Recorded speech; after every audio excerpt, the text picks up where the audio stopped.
다주택자의 경우 세금 폭탄 우려가 커지고 있는데요. 집을 팔아야 할까요? 아니면 버티는 게 유리할까요? 이제 주택을 소유하고 있는 유주택자와 무주택자의 지금 생각이 굉장히 다양하고 지금 굉장히 혼란에 빠져 있어요. 그 얘기는 이재명 정부 대통령 이번 선거에서 부동산의 이슈화가 안 돼 있었어요. 그리고 공약이 구체적이지를 않아요. 그러니까 저희도 사실은 나와봐야 안다 지금 이런 거거든요. 혼란스러워요. 그리고 지금 고가주택이나 다주택자들이 주의해야 될 부분이 가장 유념해서 봐야 될 부분이 정부가 두 가지 카드를 만지고 있거든요.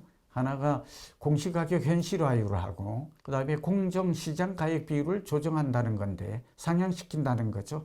소위 말하면 이제 우리가 공시가격이라는 건 알잖아요. 이거 50에서 80% 높일 수가 있는데 이거는 현실화될 가능성이 높아요.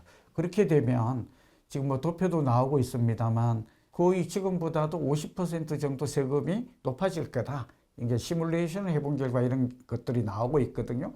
그러니까 그렇게 되면 결국 종부세가 늘어나요.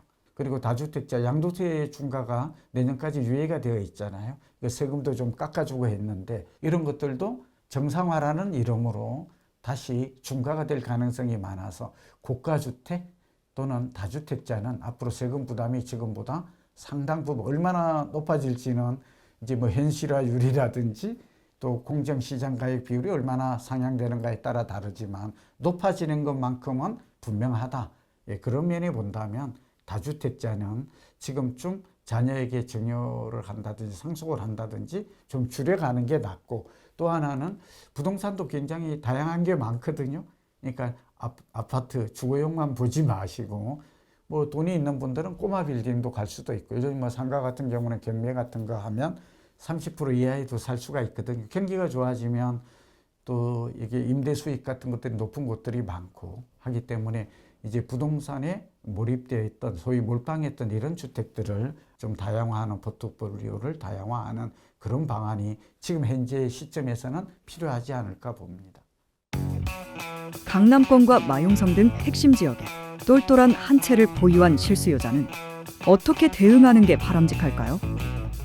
똘똘한 한 채를 보유하고 있는 분들은 집이 한 채라면 그대로 쭉 보유하는 게 좋습니다. 언제까지 좋을까요? 이거는 이제 도시의 성장 이론에 따르면 서울 같은 경우에는 도시의 성장세, 그러니까 교통이나 교육이나 쇼핑이나 여기 뭐 병원 이런 걸 본다면 2035년까지는 좀 더 이어질 가능성이 높대. 이거는 우리나라보다 10년 정도 앞선 나라를 일본 정도로 봅니다. 그러니까 도쿄가 서울보다 한 10년 앞서 있다 이렇게 봐요.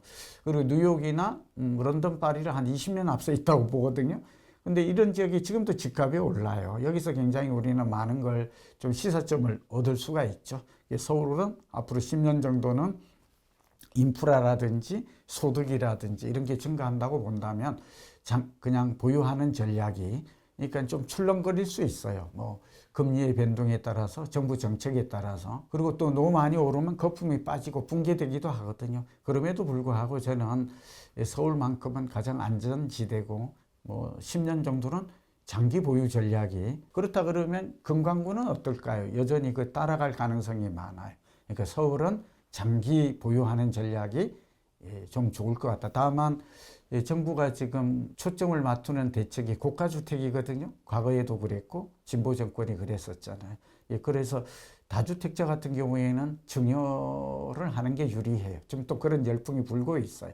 그러니까 1주택자는 세금 혜택을 어느 정도 받지만 2주택 이상은 중과될 여지가 있다. 그러니까 그건 좀 다운사이징, 좀 줄이는 게 저는 좀 바람직하다. 그렇게 보고 있습니다. 최근 언론을 통해 2025년 하반기 경기도, 인천, 3기 신도시 분양에 주목하라고 했는데 어느 지역이나 단지가 유망할까요? 서울 같은 경우에는 작년 3월부터 9월까지 1차 올랐어요. 그러니까 2021년에 고점을 찍고 한 30% 쭉 떨어졌다가 작년에 이상 좀 과열이 왔으니까 금리가 좀 인하될 거다. 또 경제가 좀 좋아질 거다. 또 공급 물량이 부족하다. 뭐 이런 것들이 영향을 미친 것으로 보여져요. 그렇게 보면 서울은 이미 전체적으로는 허리 정도를 넘어선 것 같아요. 그리고 강남 같은 경우는 가슴이나 어깨에 가깝다. 마용석 마찬가지죠. 그래서 우리가 관심을 가질 게 그러면 어딘가 경기도와 인천을 저는 실수요자라면 관심을 가져라. 그래서 저는 그동안 조금 소외되었던 뭐 경기도 중에서도 수용성 이런 지역 그 중에서도 GTX가 들어서는 GTX라든지 신설 역세권이 들어오는 뭐 신안산선도 있죠. 이런 지역을 주목해서 내 집 마련한다면 지금 적어도 무릎 이하, 허리 이상은 아니죠. 내 집 마련하는 좋은 지역이 될 거다. 저는 그걸 우선 첫 번째 강조를 드리고요. 두 번째는 내 집을 마련을 싸게 하는 방법은 두세 가지가 있습니다. 그 하나가 소위 말하면 신도시예요. 상기 신도시예요. 지금 도표를 통해서도 뭐 신도시도 나오고 크고 작은 미니 택지지구 남양주 왕숙에 올해 한 2,000가구가 분양이 된다고 합니다. 괜찮거든요. 요즘 남양주가 9호선, 8호선도 지금 예정이 돼 있고 하기 때문에 서울의 직주 근접 그러니까 소위 말하면 50분 이내에 출퇴근하기는 좋을 것 같아요. 그래서 이런 신도시에 물량이 나온다면 시세보다는 좀 저렴하게 특히 공공 분양 물량을 주목해야 돼요. 우리 젊은 층 같은 경우는 특별 공급이라고 해서 신혼부부라든지 다자녀, 뭐 부모 그냥 한 6가지 경우가 있거든요. 이런 걸 잘 활용한다면 기존의 집값이 높은 데 사는 것보다는 저렴하게 내 집 마련을 할 수 있는 기회가 온다. 다만 일반 공급과 특별 공급의 자격 요건은 각각 다르다 하는 점에서 또 두 번째는 경매를 생각할 수 있어요. 경매에 대해서는 다음에 제가 또다시 한번 집중해서 할 텐데 분양이나 경매 그리고 지금 8월 중에라도 금매 같은 게 금매라고 그러면 시세보다 5 내지 10% 싼 물건을 말하잖아요. 경매는 보통 20에서 30% 싸게 사는 거니까 또 그리고 청약통장을 이용한 신규 분양 전략 이런 점들은 내 집 마련을 위한 가장 효과적이고 경제적인 방법이어서 관심을 가지기를 바라는 마음에서 여러분 고민은 주저없이 언제든지 주시면 제가 아는 범위 내에서 성실하게 최선을 다해서 답문을 드리도록 하겠습니다.